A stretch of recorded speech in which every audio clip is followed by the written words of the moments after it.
Final merit list છે એ એક સાથે બહાર પાડવામાં આવશે।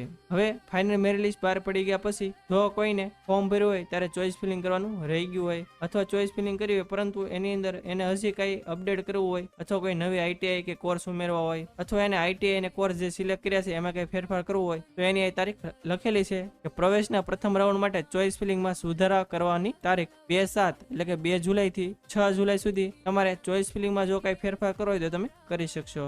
એ તમે જાતે પણ કરી શકશો અને નજીકની આઈટીઆઈ જશો ત્યાં તમને વિનામૂલ્યે ચોઇસ ફિલિંગમાં ફેરફાર કરી આપશે।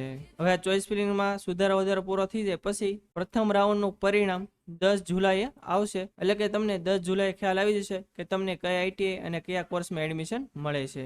હવે 10 તારીખે રિઝલ્ટ આવી જાય કે તમને કઈ આઈટીઆઈ અને કયા ટ્રેડમાં એડમિશન મળે છે એની પછી 11/7 એટલે કે 11 જુલાઈ થી લઈને 15 જુલાઈ સુધી તમારે જે પણ આઈટીઆઈ ની અંદર એડમિશન મળ્યું હોય ત્યાં જઈને તમારું એડમિશન કન્ફર્મ કરાવવાનું થશે। હવે ત્યારે કયા ડોક્યુમેન્ટ લઈ જવાના અને આગળની કઈ રીતની પ્રોસેસ હશે જ્યારે પહેલા રાઉન્ડનું રિઝલ્ટ આવી જશે ત્યારે એના વિશે આપણે અલગથી વિડીયો બનાવી દઈશું। તો આ હતી સંપૂર્ણ માહિતી। હજી જો તમને કઈ ખ્યાલ ન હોય તો તમે કોમેન્ટ બોક્સમાં જણાવી શકો છો, આપણે 100% એનો આન્સર આપીશું। અને આ વિડીયો જો તમને સારો લાગ્યો હોય તો વિડીયોને લાઈક કરી દેજો અને મેક્સિમમ લોકો સુધી શેર કરજો જેથી બધા લોકોને આની વિશે માહિતી મળી રહે। અને જો તમે આપણી ચેનલમાં ન હો અને આપણી ચેનલ હજી સુધી સબસ્ક્રાઇબ ન કરી હોય તો ચેનલને સબસ્ક્રાઇબ કરવાનું ભૂલતા નહીં જેથી આવી જ માહિતી તમને સમયસર મળી રહે।